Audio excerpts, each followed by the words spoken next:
Hello everyone, मैं सुनील आप सभी का अपने चैनल SST विद सुनील में वेलकम करता हूं। भक्ति सूफी परंपराएं, ये चैप्टर थोड़ा बड़ा है। तो आज का ये मेरा जो जो मतलब कि प्रीवियस पार्ट था, ये उसका ठीक आगे वाला पार्ट है और वहीं से ही हम स्टार्ट कर रहे हैं नंबर 3 तक। इस चैप्टर में जितने भी कॉन्सेप्ट लिखे होते हैं, फिर हेडिंग्स लिखी होती हैं, तो चौथे से मैं आज स्टार्ट कर रहा हूँ। आप लोग सुनते रहो, जितना मैं बोल रहा हूँ आप लोग उसी को सुनते रहो, ठीक है। अगर ना भी दिख रहा हो तो मैं बोल रहा हूँ, एक्सप्लेन कर रहा हूँ, बस उसको आप लोग सुनते रहें, ठीक है। जैसे लिखा क्या है, उत्तर भारत में धार्मिक उफान। किस प्रकार से उत्तर भारत में बदलाव आ रहा था, क्या बोल रहा है। इस काल में उत्तर भारत में विष्णु शिव की उपासना प्रचलित थी। विष्णु और शिव की पूजा बड़े पैमाने पर हो रही थी, ठीक है। तो उसके बाद इस भाग में अलवार नयनार जैसी रचनाएं न मिलने का क्या कारण था। राजपूत काल, ब्राह्मणों का महत्वपूर्ण स्थान था, ठीक है। तो उत्तर भारत में क्या चल रहा था और दक्षिण भारत में क्या चल रहा था, ये यहाँ बताने की कोशिश कर रहा है। उत्तर काल में उत्तर भारत में दक्षिण भारत के समान ये अलवार और नयनार संतों की जैसी विचारधाराएं उत्तर भारत में प्रचलित नहीं थी। उसका रीजन क्या था, क्योंकि उत्तर भारत में राजपूत काल चल रहा था। राजपूत काल में छोटी छोटी रियासतें थी जो आपस में ईर्ष्या रखती थी और उनमें जो है परस्पर युद्ध हुआ करते थे। और ये लोग जो है विष्णु और शिव या शिव यानी कहने का मतलब है कि शक्ति की उपासना करते थे ये लोग, ठीक है। तो वहां पर इनके इन संतों का कोई प्रभाव नहीं पड़ा। और इसके अलावा जो राजपूत काल में जितनी रियासतें थी, जो राजा थे, ये लोग ब्राह्मणों को सम्मान देते थे। तो यानी कि उत्तर भारत में ब्राह्मणी विचारधारा का प्रचलन था, ठीक है। तो ये हुआ। उसके बाद क्या हुआ, कौन कौन से बदलाव आने शुरू हुए। तुर्कों का आगमन हुआ शुरू और सूफी परंपरा का भारत में प्रवेश हुआ। तुर्क आक्रमण हमारे देश में शुरू हुए। आप लोगों ने पढ़ रखा है, मोहम्मद बिन कासिम, महमूद गजनवी, मोहम्मद गौरी, इन सब के जब आक्रमण हमारे देश में होने शुरू हुए तो इन्हीं के साथ में सूफी जो है विचारधाराएं हमारे देश में प्रवेश करती हैं, ठीक है। उसके बाद बताता है, कासिम द्वारा सिंध विजय और खलीफा का शासन, दक्षिण भारत में भी इसका प्रसार हुआ। मोहम्मद बिन कासिम अरब आक्रमणकारी था, ठीक है। 711-12 ईस्वी में इसने सिंध पर अपना अधिकार जमाया और इसके द्वारा जो है खलीफा के शासन की शुरुआत हुई भारतीय उपमहाद्वीप में, ठीक है। और इसी विचारधारा का और इसी शासन का धीरे धीरे दक्षिण भारत में भी प्रसार हुआ। यानी कि जो सूफी विचारधारा है वो उत्तर भारत में तो अपना काम दिखाएगी ही, दक्षिण भारत में भी वो अब अपना प्रसार करेगा, ठीक है। किसके सहारे, इन तुर्क आक्रमणकारियों के सहारे। उसके बाद है, मुस्लिम शासन जो है उलेमा के मार्गदर्शन पर चलता था, ठीक है। जो उलेमा होता था वो सर्वोच्च धर्मगुरु होता था और उसी के ही जो उलेमा है, जो कानून है, उसी के ही मार्गदर्शन पर इनका शासन चलता था। और अधिकांश लोग जो मुस्लिम नहीं थे, इसके लिए संरक्षित श्रेणी, ठीक है, संरक्षित श्रेणी बनाई गई। संरक्षित श्रेणी मतलब बनाई गई जिसको जिम्मी कहा जाता था, ठीक है। तो जब मुस्लिम शासन की शुरुआत हमारे देश में हुई तो उस दौरान क्या था कि अधिकांश लोग जो थे वो भारतीय लोग थे, हिंदू लोग थे, ठीक है। और मुसलमानों की संख्या कम थी। अब चूंकि इन लोगों ने शक्ति के बल पर शासन स्थापित किया था तो इसके लिए इन लोगों ने एक संरक्षित श्रेणी का गठन किया जिसको जिम्मी कहा गया, ठीक है। जिसमें हिंदू लोगों के साथ अन्य जो है बिरादरियां इसमें शामिल कर ली गई। जिम्मी कहा था, ये आप लोग को ध्यान रखना है जिम्मी क्या होता है, ठीक है। और ये लोग जो हैं जजिया नामक कर चुकाते थे। जजिया, जकात, उसरना और खम्स, इस ये 4 प्रकार के कर थे जो कि मुस्लिम शासनकाल में आपको देखने को मिलेंगे, ठीक है। आने वाले समय में हम आप लोगों को इन सब चीजों के बारे में विस्तार से बताते चलेंगे। इसके बाद है कि हाँ, जजिया नामक कर चुकाते थे और अपनी सुरक्षा के बदले में, और जो शासक होते थे इनको सुरक्षा प्रदान करते थे, ठीक है। उसके बाद है लोक प्रचलन में इस्लाम, ठीक है। अब धीरे धीरे क्या हुआ, भारत का धीरे धीरे इस्लामीकरण किया जाने लगा। लोगों को इस्लाम में दीक्षित किया गया, क्योंकि इनका मानना था कि अगर हमको लंबे समय तक हिंदुस्तान पर शासन करना है तो अपने धर्म का और प्रचार प्रसार करना होगा। धर्म के द्वारा मतलब कि पहले तो इनको इस्लाम में दीक्षित करो, उसके बाद जो है इस्लाम ही जो है, जो धर्म ही है, हमको इस हिंदुस्तान में आगे बढ़ने में हमारी मदद करेगा। ये इनकी ऐसी सोच थी इन मुस्लिम आक्रमणकारियों की या मुस्लिम शासकों की, जिन्होंने बाद में अपना शासन स्थापित किया। ठीक है, उसके बाद है हाँ, इस्लाम कबूल कर लेते थे, जैसा कि आज भी प्रचलन में है, जो कबूल करते थे वो लोग जो है 5 मुख्य मतलब की बातें मानते थे। अल्लाह एकमात्र ईश्वर है, यानी कि अल्लाह एक है, और पैगंबर मोहम्मद जो हैं उनके क्या हैं, दूत हैं या शाहद हैं। शाहद भी कहते हैं दूत को, शाहद हैं, और 5 बार आपको नमाज पढ़ना है। ठीक है, उसके बाद है खैरात, यानी कि खैरात बांटनी चाहिए, अपनी कमाई का कुछ अंश निकाल करके गरीबों में दान करना चाहिए या बांटना चाहिए, ये बता रहा है। और रमजान के महीने में रोजा रखा जाना चाहिए, और अपने जीवन काल में एक बार अवश्य जरूर मक्का की यात्रा करनी चाहिए। मक्का एक्सक्यूज मी, मक्का सऊदी अरब में पड़ता है। ठीक है, तो अपने जीवन काल में इन लोगों को ये चीजें करने के लिए प्रेरित किया गया। उसके बाद है शिया लोगों ने कुरान की अभिव्यक्ति के लिए देशी साहित्यिक विद्या का सहारा लिया। जो शिया लोग होते थे उन्होंने दूसरा तरीका अपनाया, जिसको जीनन नाम से, भक्ति गीत, जिसको जीनन के नाम से जाना गया, जीनन। उसके बाद है भक्ति गीत जो होते थे इनके, ये पंजाबी, मुल्तानी, सिंधी, हिंदी और गुजराती में दैनिक प्रार्थना के दौरान ये गाए जाते थे। जीनन, जो मैंने बताया भी, जीनन है ना। और उसके बाद क्या शुरू हुआ, मस्जिदों की स्थापना शुरू हुई भारत में, है ना। तो भारत में मस्जिदों की स्थापना शुरू हुई, मेहराबे और उसके ऊपर बड़े बड़े गुंबद, कुछ जो है मस्जिदें जो हैं बेसिक से बनाई गई शुरुआती तौर पर, और कुछ जो है मस्जिदें बनाई गई भारतीय जो हिंदू मंदिर होते थे उनको तोड़ करके उनके ऊपर गुंबद बना करके। ठीक है, तो इस प्रकार से हमारे देश में मस्जिदों की शुरुआत हुई। उसके बाद है समुदायों के नाम। जो लोग हमारे देश में मुस्लिम लोग आए थे अलग अलग जगहों से, उनको किन नामों से पुकारा जाता था, ये भी जान लेना जरूरी है। कोई जो नहीं कि तुर्की से ही लोग हमारे देश में आए थे मुस्लिम आक्रमणकारी, अन्य देशों के भी मुस्लिम आक्रमणकारी या मुस्लिम सेना में या तुर्कों की सेना में भर्ती होने वाले मुसलमान देश के अलग अलग हिस्सों से आए, मतलब कि भारत के बाहर के देशों से आए और तुर्की सेना में शामिल हुए, तो उनको भी अलग अलग नामों से जाना गया। ठीक है, जैसे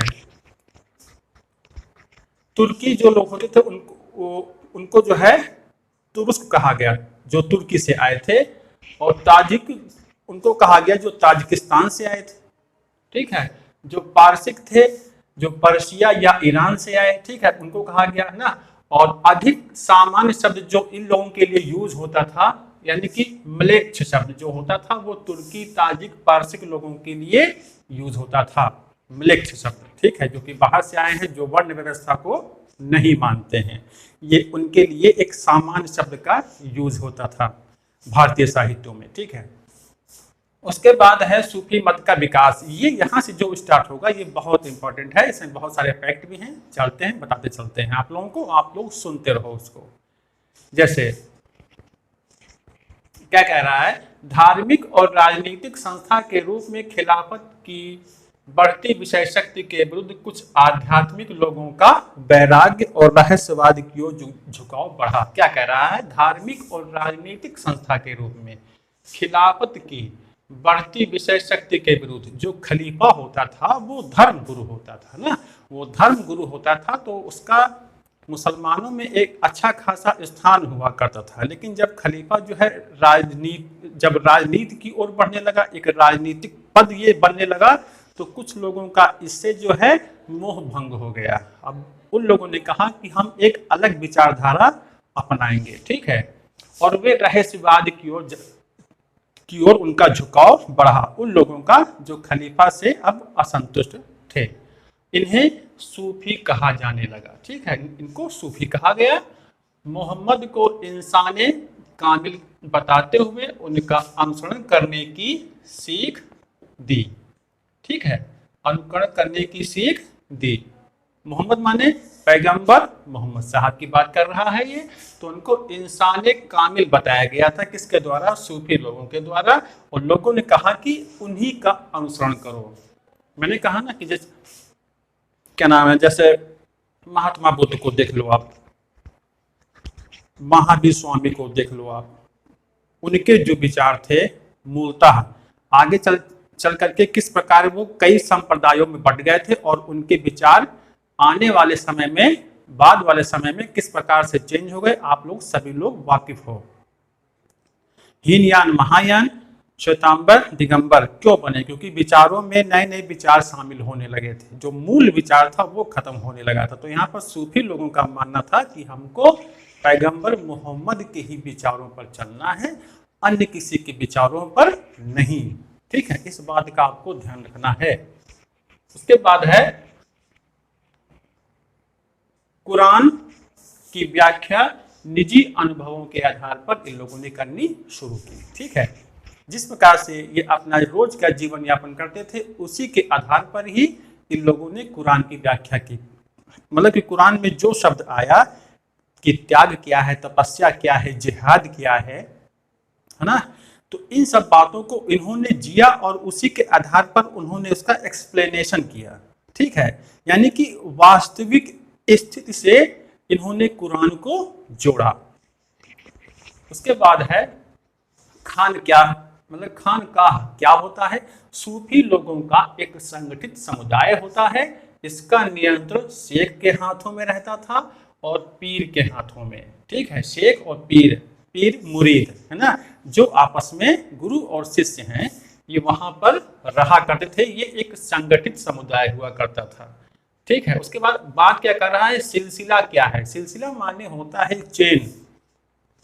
चेन क्या करती है? किसी भी चीज को मजबूती प्रदान करती है। जब ये आपस में एक चीज बनी होती है, जैसे साइकिल ले लो आप, साइकिल में जो चेन होती है और उसी चेन के सहारे ही पूरी साइकिल आपकी चलती है आगे, है ना, क्योंकि जो उसकी कड़ियां हैं वो आपस में जुड़ी हुई हैं, जो चेन को मजबूती प्रदान करती हैं और किसी भी चीज को चलाने में मदद करती हैं। उसी प्रकार से सिलसिला एक चेन था, एक कड़ी थी। क्या कह रहा है? 12वीं शताब्दी के आसपास सिलसिलों का गठन शुरू हुआ। एक जंजीर माना गया जो शेख और मुरीद के बीच एक निरंतर रिश्ते की द्योतक थी, एक पहचान थी। किसके बीच? शेख और मुरीद के बीच, गुरु और शिष्य के बीच की एक कड़ी थी जो आगे भी जुड़ती चली गई। चेन में कई सारे हिस्से होते हैं, आप लोगों ने देखा है, टुकड़े टुकड़े टुकड़े होते हैं, वही टुकड़े आपस में जुड़ते हैं। तो क्या है? शेख है, मुरीद है, फिर आगे चल करके वो जब ट्रांसफर होता जाता है तो आपस में जुड़ता चला जाता है, तो बन जाती है चेन मजबूती से। ठीक है, तो वही चीज ये भी बता रहा है, रिश्ते की द्योतक है। उसके बाद क्या बताया? दीक्षित को निष्ठा का वचन देना होता था। जो लोग शेख मुरीद की परंपरा को अपनाते थे तो उनका क्या होता था? एक संस्कार होता था और उनको वचन देना होता था कि मैं अपना काम बड़ी ईमानदारी से तत्परता के साथ करूंगा। उसके बाद क्या बता रहा है? ये लोग सिर मुंडा करके वस्त्र धारण करने पड़ते थे, विशेष प्रकार के वस्त्र धारण करते थे। आप लोग एक चीज देखोगे, इसमें जो सूफी परंपरा है, जो भक्ति परंपरा है, इसमें एक चीज आपको समान रूप से देखने को मिलेगी। जो सूफी संत लोग थे जब हमारे देश में आए तो उनकी विचारधाराओं में बड़ा अंतर था, लेकिन जब वो हमारे देश में आए तो उन लोगों ने यहाँ की परंपराओं से तालमेल बैठाया और उन परंपराओं को भी अपनाया जो हिंदुओं में प्रचलित थी। ठीक है, अभी आप आगे देखोगे। उसके बाद बताता है, पीर की जब मृत्यु हो जाती थी गुरु की, उसकी दरगाह मुरीदों के लिए भक्ति का स्थल बन जाते थे। ठीक है, तो जहां पर पीर को दफनाते थे उसको दरगाह कहते थे। ठीक है, दरगाह को फारसी भाषा में कहते हैं दरबार, जहां पर सब लोग एकत्र होते हैं। ठीक है, मुरीदों के लिए भक्ति का स्थल बन जाते थे। पीर की बरसी पर, यानी कि जब उनकी अगली जब बरसी होती थी तो उस बरसी पर दरगाह पर जियारत की परिपाटी शुरू हुई। जियारत, लोग जाते थे और दीपक जलाना और विचारों का आदान प्रदान करना, उनको याद करना, ये परिपाटी जिसको जियारत कहते हैं ना, और उसको क्या कहा गया, उर्स कहा गया, नहीं सालाना उर्स जिसको कहते हैं उर्स। उसके बाद दो शब्द आपको देखने को मिलेंगे, बेशरिया और बाशरिया। शरिया माने होता है इस्लामिक कानून जो आपका मार्गदर्शन करते हैं। बेशरिया लोग कौन थे? बेशरिया वे थे जो शरिया की अवहेलना करते थे, कानूनों को नहीं मानते थे, है ना। और खानकाह, जो खानकाह होती थी उसका तिरस्कार करते थे। ठीक है, बेशरिया लोग जो है खानकाहों का तिरस्कार करते थे, उनको खानकाह में विश्वास नहीं था। आगे जैसे कि मैंने कहा ना कि बौद्ध धर्म कई संप्रदायों में बटा, उसी प्रकार से ये भी कई भागों में बट रहे हैं। ठीक है, तो खानकाह का तिरस्कार करते हैं ये लोग, और इनके कई नाम मिलते हैं, जैसे कलंदर भी कहते हैं इनको, कलंदर हो गया। उसके बाद इनको मदारी भी कहते थे, मलंग शब्द आता है, और हैदरी। ये लोग कौन होते थे? बेशरिया। और बाशरिया कौन थे? जो शरिया का पालन करते थे और कानूनों में विश्वास करते थे। किसमें? जो शरिया यानी कि कुरान के कानूनों में विश्वास करते थे। ठीक है, तो इस प्रकार से ये बहुत पूछा जाता है कि बेशरिया क्या है और बाशरिया क्या है, इसको आप ध्यान रखेंगे। बेशरिया है कानून को ना मानने वाले, बाशरिया माने होता है कानून को मानने वाले। ठीक है, उसके बाद है उपमहाद्वीप में चिश्ती सिलसिले की शुरुआत। देखिए सिलसिले तो बहुत सारे हैं। ठीक है, जकारिया सिलसिला है, चिश्ती सिलसिला है, सोहरावर्दी सिलसिला है, ऐसे बहुत सारे सिलसिले आपको देखने को मिलेंगे, लेकिन जो सबसे सफल रहा था हमारे देश में वो था चिश्ती सिलसिला। भारत में सर्वाधिक प्रभावशाली सिलसिला था कौन सा? चिश्ती। स्थानीय परिवेश में इसने स्वयं को ढाला और भक्ति परंपराओं को भी अपनाया, यानी कि भारतीय परंपराओं को भी इसने अपनाया। अभी आप देखोगे कैसे। निजामुद्दीन औलिया की खानकाह की अगर हम बात करें तो यमुना नदी के किनारे ये थी गियासपुर में, जो कि दिल्ली में है वहां पर।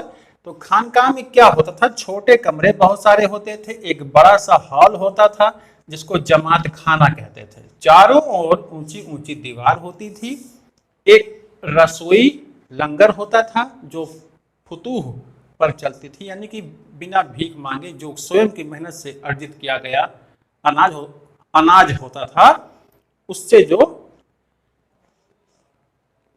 खाना पकाया जाता था, खाना बनाया जाता था, मतलब कि रसोई में, उसको फुतूह कहते थे। ठीक है, शेख के सामने झुकना, शेख के सामने, गुरु के सामने झुकना, पानी पिलाना और सर का मुंडन, ये क्या है? ये भक्ति परंपरा है।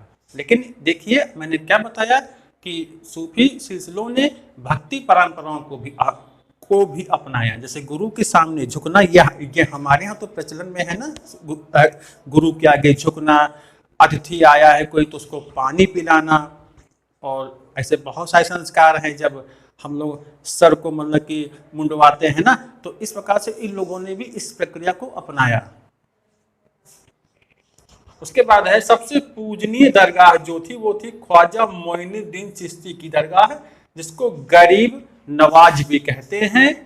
ठीक है, अजमेर शरीफ। ठीक है, जो आप लोगों ने कभी शायद सुना हो, नाम सुना भी होगा, आप लोग बहुत सारी चीज़ों को पढ़ रखे हैं तो उसमें बहुत बार आया भी है कि इनकी दरगाह कहाँ पर है।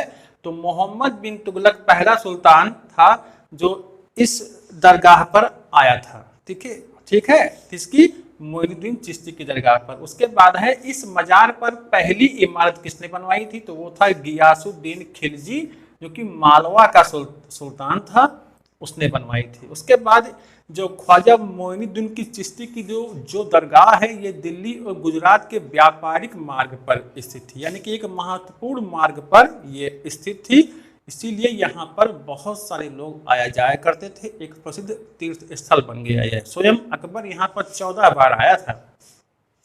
ठीक है, अकबर 14 बार यहाँ पर आया है।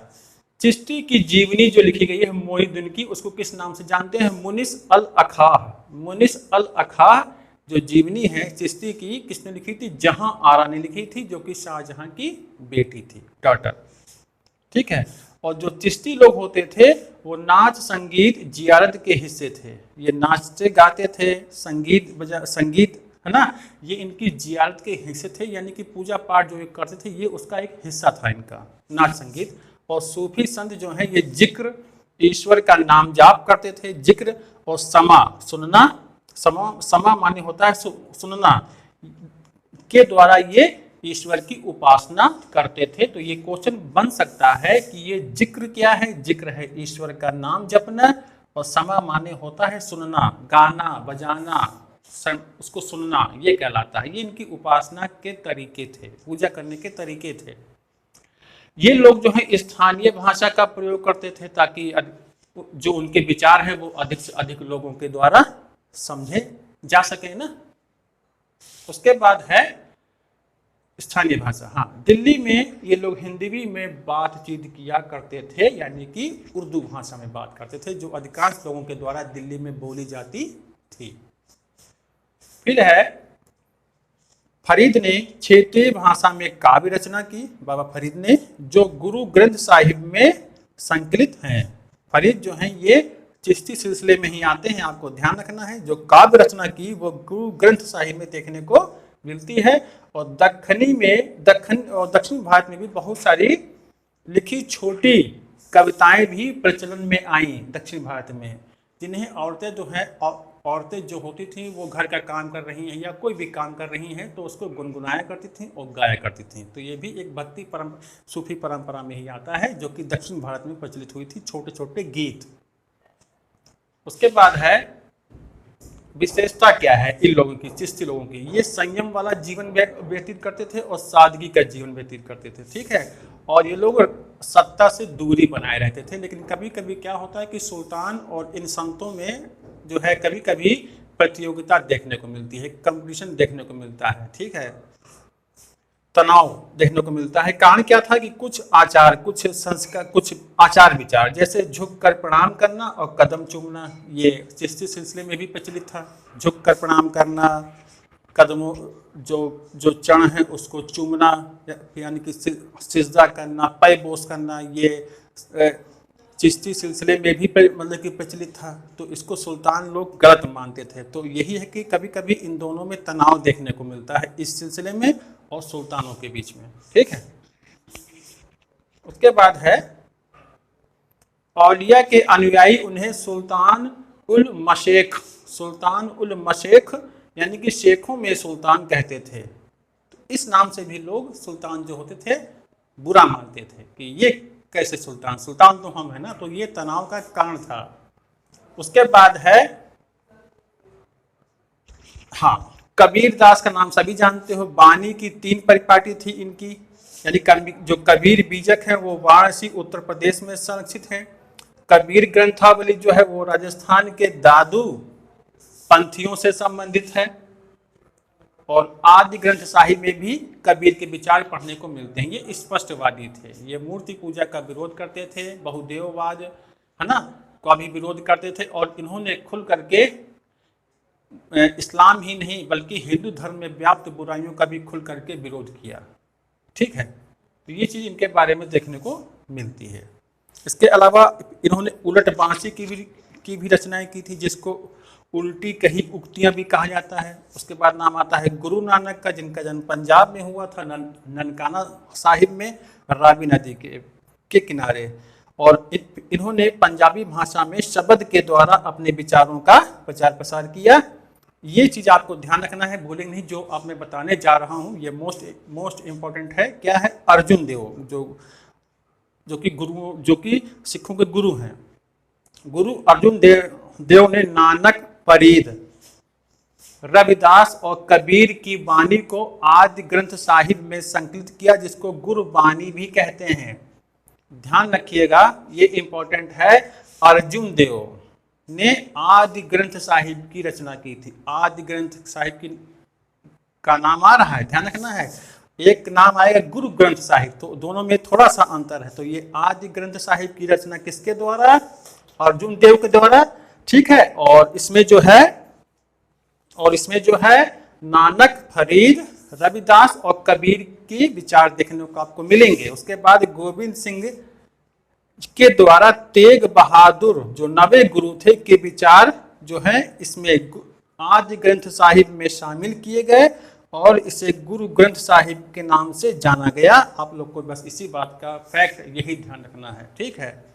क्या? एक बार फिर से सुनिए। गुरु अर्जुन देव ने आदि ग्रंथ साहिब की रचना, और गोविंद सिंह ने गुरु ग्रंथ साहिब की रचना की, ठीक है, और खालसा पंथ की नींव डाली, और यानी कि यानी कि सिखों को एक सैन्य जाति के रूप में परिवर्तित किया, और 5 प्रतीक चिन्ह सिखों के लिए निर्धारित किए, जिसको कहते हैं 5 कक्के।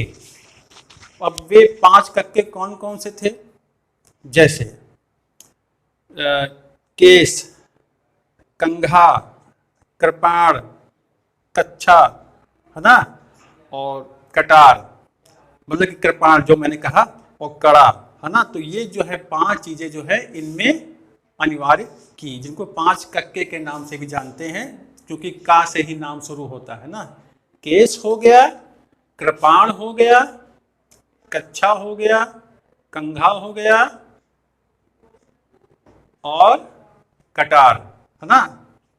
थोड़ा नाम में कंफ्यूजन है, जैसे केश, फिर है कृपाण, ठीक है, केश, फिर कृपाण, फिर है कंघा, ठीक है, कच्छ, हाँ, केश, फिर कृपाण, कंघा, फिर कच्छ, है ना। उसके बाद आता है कड़ा, कड़ा जो कि लोहे का होता है। तो ये 5 चीजें ये लोग सिखों के द्वारा इस्तेमाल की जाती हैं, वो यूज करते हैं इन चीजों का, ठीक है।